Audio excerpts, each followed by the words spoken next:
Hello, everyone. Welcome to the Silver Rush podcast. This is episode 6, and even though it's now 2 weeks after the draft, we're going to be reviewing the draft and going over who the Lions picked and discussing all 8 picks that they had. So, Mitch, first off, how you doing today?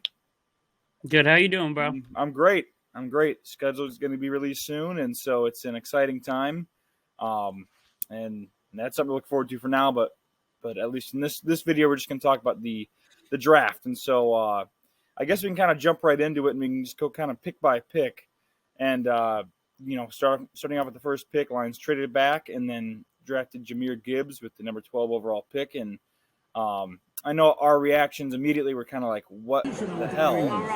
But it was funny because your wife got a video of us. Me and you looked at each other like, we just had like this shocked look. It wasn't even like a mad look. It was just like, what just happened? Yeah, I know. We were so shocked. Yeah, and now looking at it, I mean, I think the dude's just going to be, especially in our offense, he's going to be such a great weapon. And as Brad Holmes and Dan Campbell keep saying, he's not a running back. He's a weapon. He has the running back label attached to his name, but he's not a running back. He's a weapon. He can line up in the slot. He, I mean, he was going over in the season ticket member kind of Zoom. I don't know if you took part in that or not, but he was going over kind of the routes that he's been running in the slot and just how effective he is with that. And then him running behind our offensive line. I mean, it's going to be impossible to stop him. Yeah, it's gonna be nasty. So my favorite analyst is in the NFL world is Daniel Jeremiah, and he was basically saying he's like, what for a running back to be taken that high, you need to be able to be, especially in this league, a pass catcher, and he's one of the best coming out. Yep. You know, he can literally play wide receiver, and so and as you're starting to see, a lot of the national media has kind of like turned around on the whole Lions draft. They're like, you know what? That's actually pretty good, because you're not just getting a running back. You're really not. I don't know if they take him if he's just purely a running back. Yeah. You know what I mean? He's a weapon. Like, bro, he can even be lined. I guarantee you probably see him even lined up out wide. Yeah, I believe it. Especially in the first 6 games without Jamo. So, yeah, he's unreal. He's a weapon. You know, I can't wait to see him. He's so smooth as a route runner. As a running back, it's like, oh my gosh. Yeah, I know. You know, he has elite speed.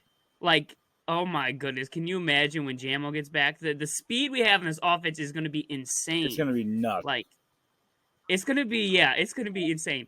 And then, you know, he has that he got short area quickness, elite short area quickness, and amazing vision, amazing patience. Like, his vision is man, it's nasty. Yeah, like that was the thing sometimes with Swift is like, especially last year, you know, especially when he got in that, like, when he came back, it's just like sometimes Swift wouldn't see the hole. I mean, he would have a big ass hole. I mean, our O-line, and that's just missed opportunities because like with Jamal Williams, I mean, he'd break away, but he couldn't finish. He'd have a big hole. He hits the hole.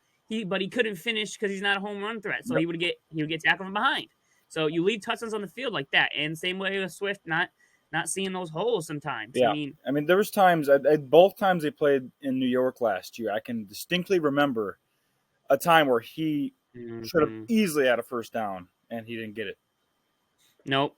And there's a clip where he just didn't follow his offensive lineman. Who was it? Was it Sewell, I believe? And he just didn't follow him. He just didn't follow him. And you can't have that when you have an offensive line like Lions do, and these big tanks to run behind. You got to trust them and then trust your instinct. I mean, I just don't get what he was doing last year. But I truly think Montgomery and Gibbs, their visions is so much better. And they're upgrades. They both are. And Montgomery, you just compare him to the backs that are like Montgomery to Williams and Gibbs to Swift. I mean, Montgomery, he breaks way more tackles than Williams. He may not have that like home run breakaway speed or anything, but he'll finish more than Williams did. You know, I think he's the better running back. And then Gibbs is, man, is there really a weakness? Like, I don't know what. Maybe he just doesn't have a big frame. You can say Mm-hmm. maybe in between the tackles. I feel like he gives good effort though in between the tackles, and he's going to fight for every yard. So he's just not as big as a Bijan, but he don't really have any like, oh my goodness, like these big holes are in his game to me. Yeah. Like, yeah. So, and he hasn't had no injury problems. I know he's going to get banged up because of his frame and stuff, but he hasn't had no injury issues. I don't believe up to this point. I know he started every game for Bama last year, and then I don't know if he started the year before all those games for Georgia Tech, wherever he came from. Yeah, Georgia Tech. Yep. So but yeah, so Yeah, I'm really excited about him. He's just someone that I want to see him on the field now. I'm just ready to see him on the field. I think Oh, he's yeah. electric. So And people don't think he's gonna get touches. That's funny. He gonna get a shit ton of touches, especially in the six first games. You know, and you know that's another thing I was telling people about. Everybody's freaking out. You know, other fan bases. Oh my goodness, I've been blowing my phone up. Is like, you know, you guys should. That was a horrible pick. You guys shouldn't have taken a running back. You guys had this committee that was fine, but that's the thing. It wasn't really fine. No. Like it was okay, but okay. We have an elite offensive line. We are wasting an elite offensive line. We should be a top tier run game with that O-line. So I'm like, I like it. You know what I mean? After thinking about it and watching them more, you know, you had a Band-Aid on our running back room. And you know what? This is what I like about Brad Holmes. So you got to produce, whether it's being consistent or staying healthy. You know, Jeff Okudah didn't produce. What happened? He trades him. He brings Cam Sutton in. You know, Williams, especially Swift, you know, the run game wasn't where he wanted to be, especially with Swift being hurt all the time. So he said, you know what? I'm going to go fix that. You know, get Montgomery and then draft Gibbs. So, but yeah, I really, after thinking about it, you know, I know it was a shock to everybody, but the Lions love Gibbs. Yep. And we said trust Brad Holmes. If Lions love mean? Gibbs, we love Gibbs because we trust Brad Exactly. Holmes. I mean, they said he was their highest rated player on the board, and I heard they might have even taken him at 6. So that means he was in their so that means he was at least in their top 5-ish of, you know, in this draft. So, but and then people want to say, oh, Lions had all these huge holes. We don't really have any huge holes. No, we don't. You know, they didn't like Christian Gonzalez, maybe for the reason you mentioned. And after that, I mean, look, Joey Porter Jr. fell all the way to the second round. So obviously they didn't have those guys higher than Gibbs. So I know he's not a premier position, but who cares? That's their guy. Yep, that's why should they change? Why should they change what they've been doing? What they've been doing is working. Like, we are favored to win the division for a reason. Exactly. So we should criticize, or we should like I get criticism, but then there's overboard. Like, oh, they suck, they're trash. Ridiculous. Like, what? Yeah. So, but you look at Gibbs's game, and I'm like, bro, he's fun. Like, if it wasn't for Bijan, he'd be clear the number 1 in this draft. Oh, for sure. People would be, because I think he's special. I think Gibbs is special too. People would be talking about him in that way, but it's because of Bijan, which I think the Lions actually like Gibbs more than Bijan. Which you had said something about that before over Bijan. So yeah, and I don't think it's to say like Brad was saying they're different. I don't think it's to say they liked his running style better or whatever. I just think they like his game overall better because of what he can offer as a receiver. Yeah, I think that's what Lions looked at because he's easily the best receiver in this class, easily from the running backs. Yep. So, yeah, he's just going to be dynamic, like you said, in the slot, maybe even out wide, out of the backfield. You know, actually running the ball, and imagine like on screens and stuff. Oh my goodness, he's just gonna eat, especially behind this O-line. Yeah. So yeah, I was shocked, but even after it happened, me and you were still coming around, even in that moment. And then obviously 2 weeks later, watching him more, and you're like, yeah, I really like this. Like, I really like this pick.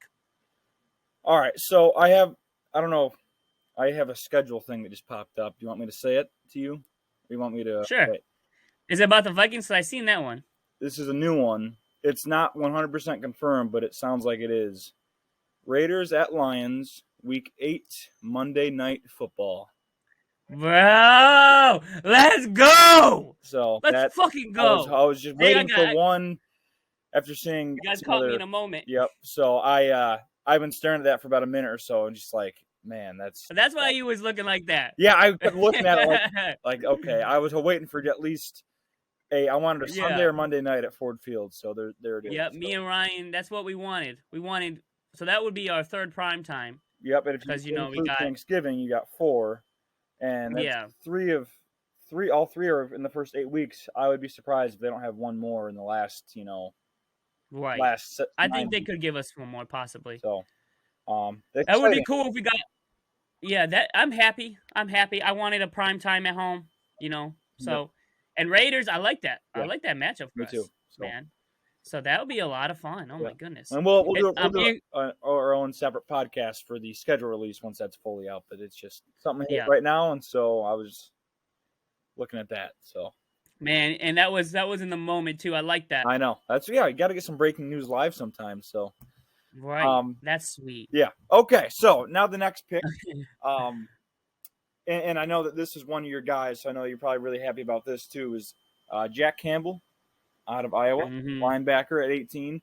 So when they picked him, I think we were both like, all right, we like that. I mean, I know the Yeah. positional value, but as I've been hearing the last 2 weeks, you don't not take a guy that's really good because of positional Hmm. value, kind of like the Gibbs thing. Yeah. So, I, Yeah. You take your highest guys. The Lions.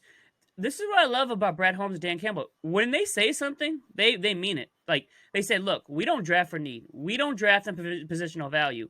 We draft football players and who we think's the best. That's what we're going to do. We don't have a depth chart in the draft room. And you look at the first 3 years. That's exactly what they've been doing. They double dipped in the interior defensive lineman the first year. They double dipped at edge in the second year.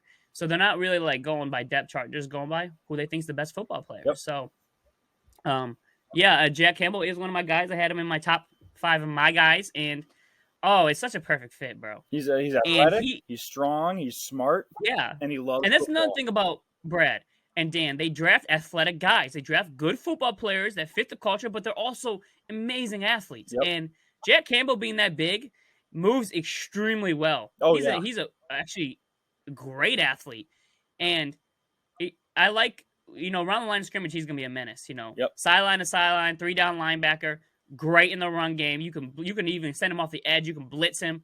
He's so versatile, and then he's excellent in zone coverage, bro. He's very smart.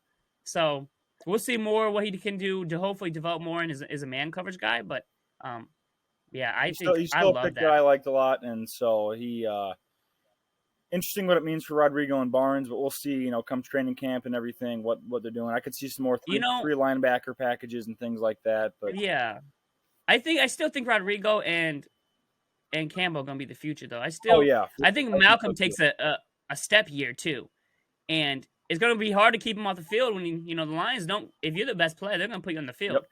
They don't care that it just paid Alex Anzalone 3 years, and he's really the captain of our defense. But I mean, like you said, you'll probably see a lot of packages with all 3 of them on the field.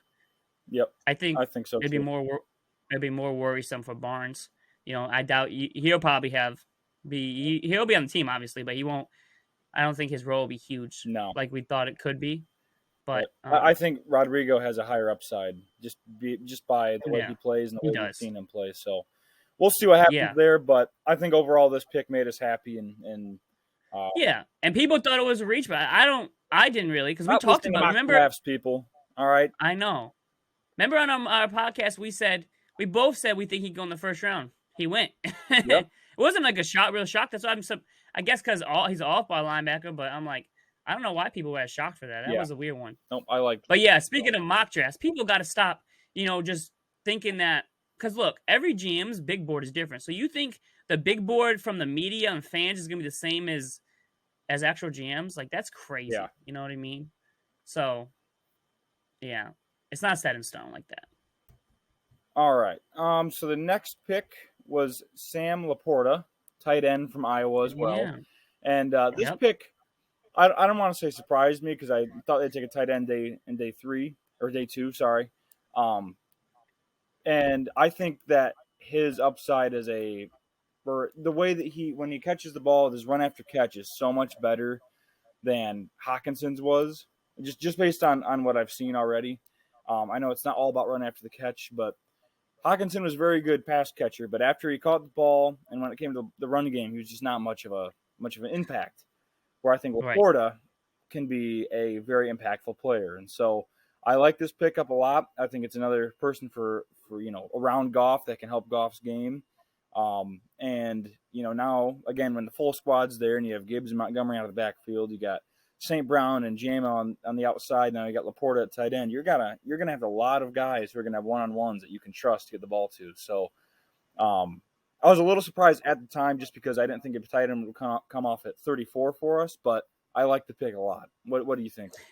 Yeah, I wasn't sure how I thought we didn't value tight ends as much, but I guess we got to listen to what Brad's saying. Brad did say every case is different, and that it shows me that they just wanted to reset the contract. They just didn't want to pay Hawk that $13 million he's going to probably demand Yep. a season. So, but yeah, I was a little shocked over Michael Mayer, but I wasn't like mad about it because I'm like, I didn't think Mayer was as good as people thought he was. At first, they thought he was like top 15, the number one tight end. I didn't think that. I had Kincaid over him, and he went actually before.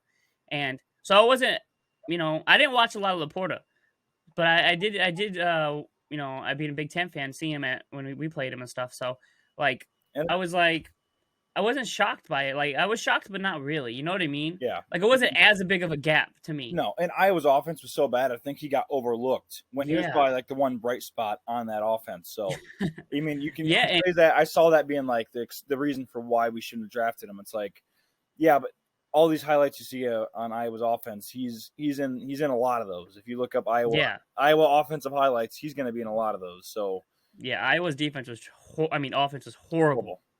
So, but yeah, I do like Laporta though. His game is real nice. Like, he's a great athlete, actually a little bit better athlete than Mayer, and he's just so versatile. I think that's what got him drafted over him too. It's just his versatility because he can line up out wide. Yep. He can play in the slot. He can do a lot of different things. Like, you can play him pretty much anywhere. So that's really exciting. Yeah. And then, yeah, his ability after the catch is insane. Like, it's so good. My buddy who was a Washington fan, he loved the Lions draft, and he texted me or whatever, or it was on Facebook, and he was like, he reminds me of Kittle just because of his yak ability and stuff. And obviously, if he can touch that ceiling, that would be phenomenal. Yeah. But yeah, Hawk, it felt like he didn't have that great of a yak, or he'd get tripped up or something. But he was a great route runner. He was. And he had great hands. Laporta, I love his route running too. The only thing he got to work on is his hands a little bit. I heard he had drop issues at Iowa, but he just got to work on that. And that, that's why, I mean, he's not perfect as a prospect because that's why he went in the second round. But he has a lot of upside. And I think he's a better blocker coming out than Hawk was. So I do like that. And he gives a lot of effort, which obviously you love to see. And he's a beautiful culture fit. And but yeah, he has potential to be a top tier tight end. Oh, for sure. In a couple years, and another weapon. I mean, we upgraded our room. We knew at some point we kind of had to, So and Ben's smart. We thought we didn't value tight ends, but not every guy's the same, even if they play the same position. Yep. So he'll get him involved. We'll definitely get him involved. That'll be a lot of fun. That'll be a lot of fun. So, all right. The next pick, which I think is my favorite pick overall, especially for the value, was Brian Branch. The dude can line up all over the field. He's a great safety, the best safety in the class. He can also line up in that corner if needed. He's athletic, he's strong, he's smart, and again, it's a guy that when he was picked, when they traded up, I had a feeling it was going to be for Brian Branch, and when they picked him, I was pumped because I just know his upside.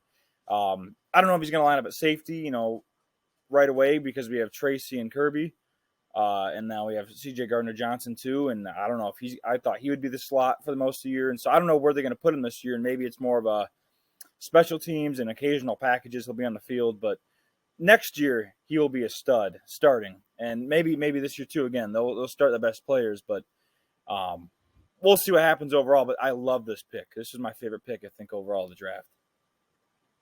Yeah, that was a really good pick. When we traded up and we got him, I was like, wow, because it wasn't really. But then again, it wasn't a need. But then again, Brad said he's not doing that. He's not going for need. Yep. So I like it because he's the best nickel in the class. He's the best safety in the class, and he's versatile. He's a monster. He's a monster on the line of scrimmage. He can cover. He's everything you want. I just don't know what his role is going to be this year. Because it would have been perfect if we didn't sign CJ, but we got CJ Gardner-Johnson, one of the best Yeah. nickels in the league. So it's going to be, I think we'll see him occasionally, and then special teams, unless someone's just really struggling, and then they're like, you know what, we'll put him in. But yeah, and my question is, what happens if we re-sign CJ? Yeah, then you're gonna really think about what you're doing. Then. So where's he gonna play? But let's say this. Let's say Cam's doing his thing, locking up cornerback 1, right? But let's say whether it's injuries or just inconsistencies, let's say Emmanuel or Jerry just struggling, whether they're hurt or whether they're just not performing. Like, what do they do? Yeah. Do maybe just say, you know what, Brian? Let's see what you can do as our corner 2 over there on the outside. I mean, why not? Yeah. I mean, if it's really that bad, you know what I mean? Which it shouldn't be. We shouldn't have too much of a problem. They should be solid, either one starting. So, but I'm curious to see his role. Yeah, eventually, yeah. But year 2 is probably more like he'll do something more year 2. But you know what I like about him? I love these guys that you can just like really cheer for, and they do really fit your culture. Mm-hmm. So here's the thing: Will Levis didn't fit our culture, not even close. Because, okay, you seen so he didn't get drafted day 1, right? And he didn't want to. He didn't want to come back. You know. Yep. He's kind of like, he felt like he's too big to come back. You know, oh, you didn't draft me? Guess what? I'm not coming back. I'm not coming back for day 2. But you only get that moment once in a lifetime, like Darius Slay said. Yep. Brian Branch, he came back. He came back, and he was so humbled and honored. You know, and he could have went in the first round. Yeah. So that's the difference. I'm like, I like this guy. I really like this guy. So he's a perfect fit, bro. Culture, his play style. Like, I would love to see him on the field sooner than later. Yeah, for sure. Some of my sports buddies, which I don't agree with this, they think it should be Kirby at free. They think it should be CJ CJ at one of the safety spots, and then Brian Branch the nickel. I'm like, you guys are forgetting about Tracy Walker. Yeah. Please don't forget about Walker, bro. A stud when he's in. He was having he had a pretty good 21 season. It's probably best of his career, and then he was having a good season until he got hurt week 3. Yep. So his first 2.5 games or so were really good. So don't forget about him. But we're loaded there. We have depth. I really like that. The best teams have depth and have good rosters. So, and that's what the Lions got. That especially that position. So yeah. The next pick, we just one had a lot of controversy behind Lions fans. Hendon Hooker, quarterback from Tennessee. I said back in October, I think, to you, I was like, man, if he's there for the Lions the second first round pick Lions have, I want the Lions to take him for development, the developmental type of player. Was at the. Is it one of the signings? That was at the. Yeah, it was at the signings. Yeah, that was a player you were talking about. I remember. I was thinking the other day, like, was that Hendon Hooker he was talking about? And it was, because I remember we were talking about. You liked him more than any quarterback. Yeah, I did. I was talking about maybe this is when we were losing, and I was talking about maybe Bryce Young and all that, and you were like, you know what? Honestly, I like Hendon Hooker the most from Tennessee. He's poised in the pocket. That's one thing that stuck out to me. Even when there's pressure in his face, he's calm back there, and he delivers the ball. He's got athleticism. He's older. I get that, but if he wouldn't have tore his ACL, even with his age, he would have been a first-round pick. Probably not a top 10 or anything like that, but he would have been a late first-round pick. And the Lions getting him in the third round leaves the space for, if he doesn't work out, it's a third-round pick. Or it could be he's a starting quarterback who's, he's not going to be an MVP player, but he could be top 10, 12 guy in the future if he develops right, who knows. So I think the risk reward is there, and I loved him before he got hurt in the first round. So when they picked him here, I was stoked. I was happy about that. So yeah, the only reason I didn't like him was because of his age. And I get that. I do get that. But that was more, like I told people, because he was the one quarterback I didn't want. But that was more in the first 2 rounds. Now I didn't think he was going to make it the top. I didn't either. 40 picks. He made it to the third round. I'm like, oh shit. So I'm like, hell yeah, I like that. Because it wasn't about his game. Like I told people, it wasn't his game that I didn't like. Like me and my brother were talking. My brother was like, bro, you guys got that quarterback from Tennessee? I said, yeah. He's like, bro, he's sweet as hell because he got a big arm. He's an athlete. He's, like you said, he's poised. He's accurate. Yeah, he has a lot of talent, man. He has a lot of talent, and he's mature. So So a couple things he can either worst case scenario, he's just a bad. I mean, not bad. He's a really good backup. Yep. Or maybe he's the future. Maybe he's the future after Jared. We'll see how that goes. Could he be? Maybe. Or he just becomes a trading chip. A team's like, you know what? Give us Hooker, we'll give you this. So because I imagine like if he really blossoms and grows, and teams always need quarterbacks, and team in a couple years like, look, we'll give you a first or second for him. Then you got more value than you got when you drafted him. So, yeah. Any of those three. I'm gonna say the spot where he's picked, I think, is perfect. So. Yeah, I get people's complaints for him, but I like it where he was picked. So. Yep, and then we don't have to worry about more so in a year if Jared gets hurt. We got Hooker. Yep. So I like that one. That was a really good pick. Again, I think everything that they did was smart and for a reason. And then the next pick, again, I feel like the 2 third-round picks are kind of like controversial picks. Yeah. Broderick Martin from Western Kentucky. Lions are confident they could not get him. We're in the 4th round, about 25 picks later, I think. Projected a 6th, 7th round day 3 guy from, again, you can't trust projections, but that's why I think a lot of people are mad. They gave up 3 picks, a 4th and 2/5 to move up and get this guy that a lot of people hadn't heard of and or didn't think we should have gone that high. And there was a run on defensive tackle. There was. So I mean, maybe he wouldn't have been there. I mean, it's hard to predict. It's hard to tell, but they did give up a lot. They obviously love this guy. They gave up a 4th and 2/5. Like, wow. So a lot of. But I mean, he is a mammoth. He's a big guy. And the thing is, though, you have to remember it's a 3rd round pick. That means that I don't think that they expect him to play a lot this year. Although I could be wrong. I think that he'll. And it was a late 3rd, right? Yeah, late 3rd. But what I'm getting at is he's raw. He is very raw. But his upside is huge. He's a big man. He's not much of a pass rusher, but he really is a solid run defender. And so he'll play this year, but he's definitely a raw player. Yeah, he's probably more of a year 2 guy. Definitely. He's a plugger. He's gonna clog shit up. He's great size. For his size, he actually doesn't move bad for his size. And he's super strong, and his effort, he's relentless. So, I could see if they develop him right, because obviously he's really raw. He has like snacks type of potential. Yeah. So that would be the best run defender in the league at one point. So that would be worth it. If he gets to his potential, and you're trying to run on him and Ali McNeil, you're gonna have a tough time there getting through that middle of the offensive line or of the actual run game. If you're going to the outside, you're going to run into Hutch. You're going to run. I mean, you're right. Going to have a hard time running on us if he can. I mean, even without him, we got run defenders. But you try to run up the middle against those 2 guys. Good luck. Yeah, I'm excited to see his development. Over the next year or 2 years, see what they can try to do with him. But yeah, so I mean, they like the potential, and so he seems like he works pretty hard, and has a great motor and doesn't give up on plays. So I like it. I think he could maybe become a snacks type. Yep. That would be phenomenal. I mean, it's late 3rd rounder. It's almost a 4th round pick. So you kind of just you got to think about that. You're like, okay, well, see what you can do. It's about potential really at that point. So yeah, they like it. I like it. Yep, exactly. That's how I think that we all look at this. At least you and me do. So. Yeah. The next pick in the 5th round was Colby Sorsdahl, the William and Mary offensive lineman.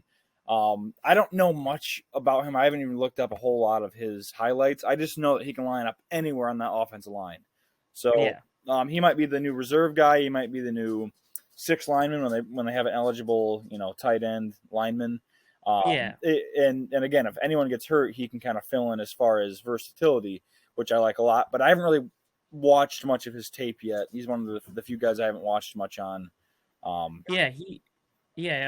think he's a good depth piece, and he is versatile. Some people think he even could start eventually. So maybe next year is our starting guard potentially, maybe. But he's a first-round pick. It's day 3. It's not like they're. I mean, right. Once you get to the 4th, 5th round plus, you're looking at guys who are going to be, backups and depth pieces. Yeah. But you got depth, and then that can start anywhere on the offensive line, you're looking good. Right. And we'll probably stick him a bunch in like as a swing tackle and stuff like that. So yeah, I like it, and like Brad was saying, this year it wasn't like the last 2 years where you can try to find those Derek Barnes, Amon-Ra's, Malcolm Rodriguez's, James Houston's in the later rounds. He said it wasn't like that this season, or this draft. So you just get guys that you can really fill out the depth chart with, and you want to have good depth. Yep. So. And then last but not least, 7th round pick, Antoine Green, wide receiver from North Carolina. I mean, a 7th round pick. He looks like a guy who can be a wide receiver 4 or 5. That's what you're looking for in the 7th round pick, or with a 7th round pick. Depth piece again. He's got some nice size to him, and I mean, I like the pick. I don't have any complaints. But again, once you get to these late picks, you don't really. I mean, it's kind of hard to not like who they picked because A, Brad Holmes has been a genius, and B, if he doesn't work out, 7th round pick. So it's not a big deal. Right. Yeah, and I actually really like this pick. He got good speed, good size. Really, he's good down the field. You're watching him in North Carolina, and I think his potential actually pretty good. Like he could be a receiver 3, maybe even better. So I do like that. He kind of reminds me of Marvin Jones a little bit. And I've seen that kind of comparison a couple times. Yeah, but some people believe he's a better route runner. So I mean, because Marvin isn't like a super great route runner or anything like that. He's okay. No, so if he's a better route runner, contested catcher, and got great hands, and just downfield guy, decent speed. But he's actually he's faster than Marvin. Yeah, and so yeah, I do like his potential, especially in the 7th round. Of course, he has flaws. That's why he went the 7th round. But yeah, I think it's good depth, and I think actually during those 6 games, you might see him more than you think you would. Yeah. I mean, especially we still need all help we can get. I mean, he might be a guy who gets a lot more time than you think. So. Right, and look, it's not set in stone who our receivers after Amon-Ra, Jamal, and Marvin. It's not really set in stone. No, it's not. So. He could push Khalif. He could push Josh Reynolds. So I'm excited to see that camp battle. That's gonna be a lot of fun. Yeah, it will be a ton of fun. So that was the draft as a whole. There's 2 guys I want to talk about that were undrafted free agents that we signed right afterwards. Are there any that you wanna hit on? Yeah, there's actually a few. Yeah. So I'll start with one really quick. Yeah, you talk. You 2 guys. And I'm blanking on his first name. Is it Brandon Joseph? Oh, Brandon Joseph. Yeah, okay. Safety for Notre Dame? Yes, I was like, why am I second guessing his first name?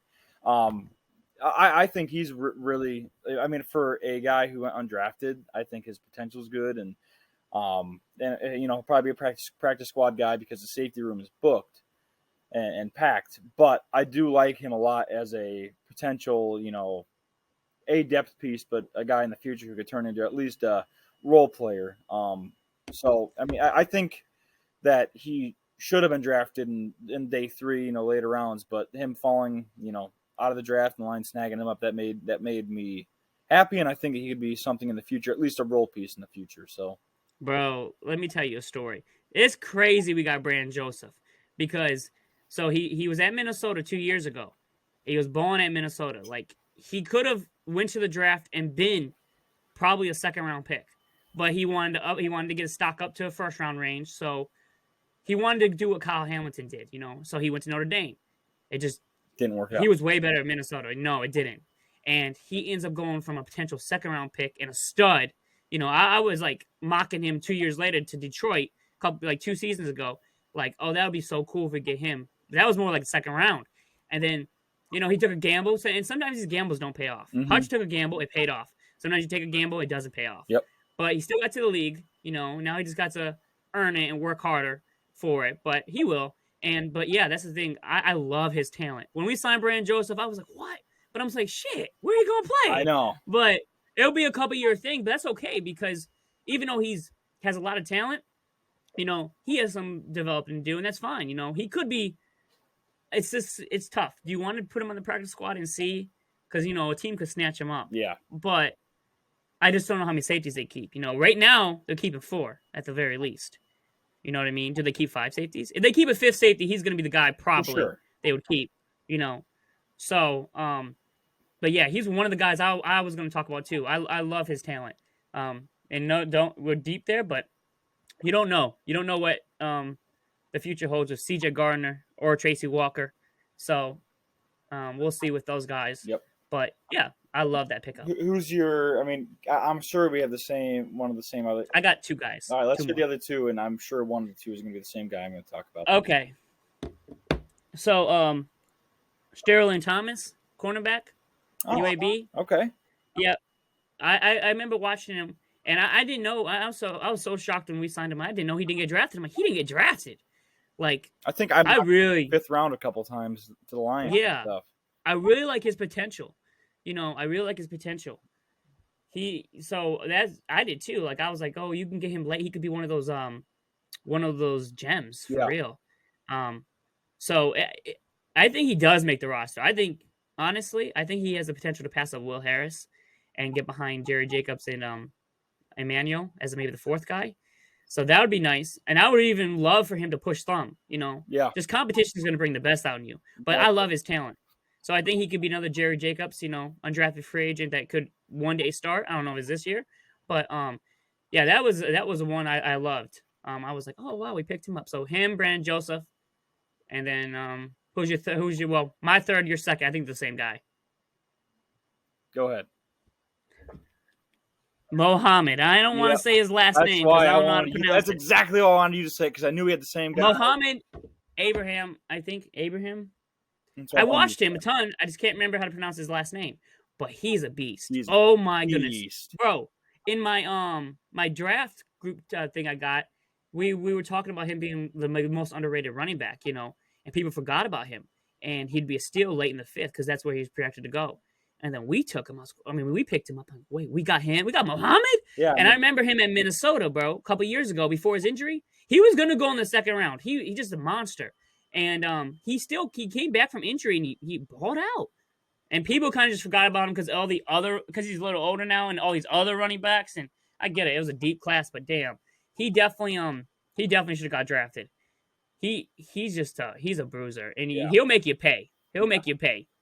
He's so physical. I love him. That's the other guy I was going to bring up too. So, which again, I want you to say the name because I don't want to try to mess that up. But I mean, I think the Lions got a stacked running back room now. They got Gibbs, Montgomery, and then Muhammad and Craig Reynolds. I mean, that's a good group of 4 right there. So it's definitely exciting looking at the future of this team through everything they've done. Again, I think Brad Holmes has done a good job with his undrafted free agents. I think all 3 of those guys could be something. I think at least one of them will end up being something.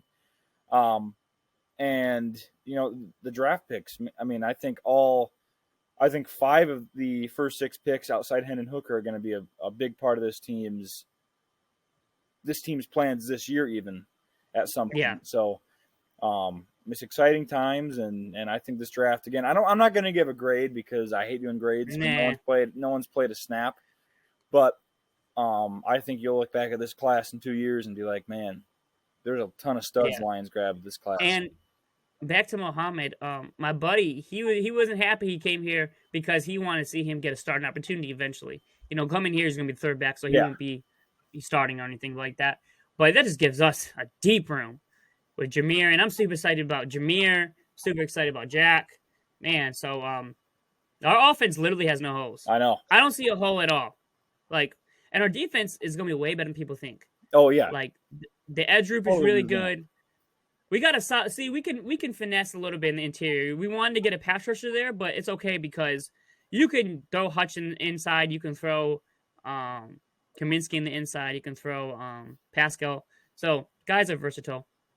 But I mean, what's our weakest point on the defense? Maybe, I guess you can say lack of pass rush from inside. But I think McNeil, he'll get more of a opportunity to do more there this season with Bugs back and maybe Martin if he emerges, and then cornerback 2 is probably the other one. But I think Emmanuel. So I think that's a solid room now, honestly.